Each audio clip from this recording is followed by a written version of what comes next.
साथीहरु तपाई पनि यस्तै भिडियो बनाउन चाहनुहुन्छ भने आज म एउटा नयाँ एडिटिङ भिडियो लिएर आएको छु साथीहरु र यो भिडियो लास्टसम्म हेर्नु होला अनि मात्र राम्रोसँग एडिटिङ गर्न सक्नुहुन्छ फुल एडिटिङ र हाम्रो च्यानललाई सब्स्क्राइब गर्नु भएको छैन भने सब्स्क्राइब बेल आइकन थिच्दिनु होला साथीहरु। अब जाउँ एडिटिङ तर्फ। फर्स्टमा काइनमास्टर ओपन गरिसकेपछि यस्तो आउँछ नि क्रिएट न्यू मा जानुस् अनि 96 को चुज गर्नुस् अनि क्रिएट गर्नुस् साथीहरु। क्रिएट गर्नुस् अनि गइसकेपछि एउटा ब्याकग्राउन्ड चुज गर्नुस् ब्ल्याक इमेजको यो चुज गर्नुस् अनि ब्याक जानुस् अनि यसको ड्युरेसन बढाइहालौं साथीहरु। ड्युरेसन जति तपाईले भिडियो बनाउन चाहनुहुन्छ त्यति नै राख्नुस् अनि ब्याक जानुस्। ब्याक गइसकेपछि लेयरमा जानुस् मिडियामा जानुस् अनि त्यो फोटो चुज गर्नु साथीहरु। म यो फोटो तपाईलाई टेलिग्रामको च्यानलमा राख्दिन्छु त्यहाँ गएर तपाईले डाउनलोड गर्न सक्नुहुन्छ यो फोटो।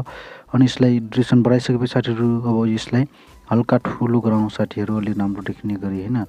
यसलाई अलि ठुलो गराएपछि साथीहरु यसको हुन्छ त्यो अलि राम्रो देखिन यो यस्तै राख्नुस् अनि लेयरमा जानुस् अनि इफेक्टमा जानुस्। इफेक्टमा गइसकेपछि ब्राच लेखेको छ त्यो इफेक्टमा जानुस् प्ले लेखेको छ त्यो क्लिक गर्नुस् अनि यस्तो आउँछ साथीहरु। अनि यसको लेयर पनि बढाइदिनु साथीहरु जतिको छ भिडियो त्यति नै गराइदिनु यसरी हैन। गराइसकेपछि सेटिङमा जानुस् साथीहरु। सेटिङमा गइसकेपछि यसलाई अब मिलाउनुस् कुन सिस्टमको राम्रो देखिन्छ त्यो सिस्टमको मिलाउनुस् साथीहरु अनि राम्रो देखिन्छ यो भिडियो हैन। अनि यसरी मिलाउनुस् यो लाइन मिलाउनुस् हैन। मिलाइसकेपछि साथीहरु तल जानुस् एउटा यो मिलाउनुस् अनि यसलाई फुल गराउँ साथीहरु नत्र यसको कटकट देखाइराछ नि यो कलर त्यो कटकट आउँछ त्यसलाई अनि फुल गराइदिम यसरी। यसरी फुल गराइसकेपछि अब चेक गरौँ कस्तो देखियो हैन। कस्तो देखियो एकदम राम्रो देखियो अनि यसको के भयो भने यो घुमिरा छैन साथीहरु। यसलाई घुम्न बनाउनको लागि तल माथि गराउनुस् हैन।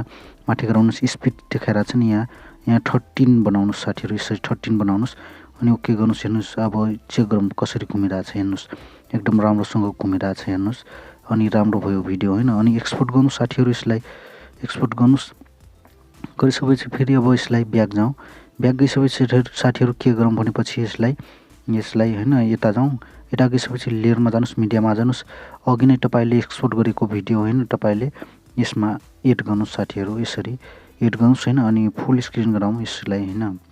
यसरी फुल स्क्रिन गराउनुस् यसको अनि राम्रोसँग देखिन्छ। त्यसलाई तलको जति छ नि त्यही सिस्टमको मिलाउनुस् हैन। मिलाउनुस् यसरी यो भयो हैन। यो भइसकेपछि त्यो साथीहरु त्यही भिडियोमा क्लिक अनि यसलाई माथि गराउनुस् साथीहरु। यसरी माथि गराउनुस् रिभर्स लेखेको छ त्यसमा जानुस् अनि रिभर्स कम्प्लिट भयो हैन। रिभर्स कम्प्लिट भइसक्यो साथीहरु। के गर्नुस् भनेपछि साथीहरु अब यसको तलको कलर त देखिरा छैन हैन। त्यो बनाउनको लागि अब यसमा क्लिक गर्नुस् अनि यता जानुस्। यता अरे छैन साथीहरु यसलाई यता 3 डटमा जानुस् अनि यो गर्नुस्। यो गइसकेपछि हेर्नुस् तलको कलर पनि आयो साथीहरु एकदम राम्रो देखियो हैन। कलर पनि आयो हैन। अनि अब के गरौँ भनेपछि साथीहरु यसलाई एक्सपोर्ट गरौँ साथीहरु। यसलाई यो भिडियोलाई हैन अब के गरौँ यता 3 माथि क्लिक गर्नुस् अनि एक्सपोर्ट गर्नुस् सेभ एजमा अनि यो भइसकेपछि साथीहरु के गरौँ भनेपछि ब्याक जाम अनि अर्को क्रिएट गरौँ साथीहरु।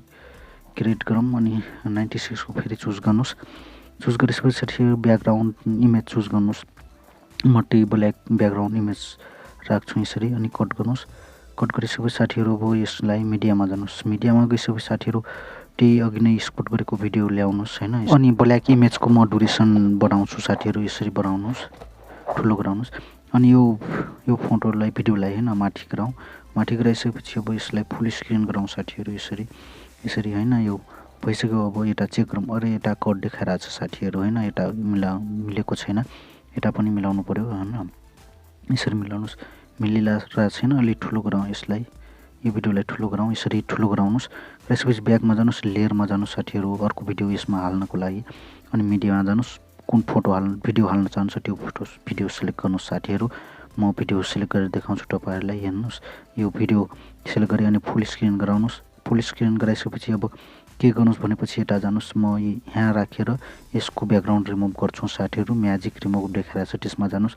यसको ब्याकग्राउन्ड रिमुभ हुन्छ अनि एकदम राम्रो देखिन्छ साथीहरु। तपाईहरुलाई एकचोटी हेरौँ कस्तो देखियो हैन। यता जानुस् कस्तो देखिराछ एकदम राम्रो देखिराछ कि नै प्ले गरेर हेर्नुस् एकदम राम्रो देखिराछ। त्यो उसको राउन्डिङ पनि घुमिराछ हेर्नुस् एकदम राम्रोसँग। तपाईहरु पनि यस्तै भिडियो बनाउन चाहनुहुन्छ भने हाम्रो च्यानललाई सब्स्क्राइब र बेल आइकन थिच्दिनु होला साथीहरु। र भिडियो कस्तो लाग्यो लाइक कमेन्ट शेयर गरिदिनु होला साथीहरु। धन्यवाद थ्यांक यू।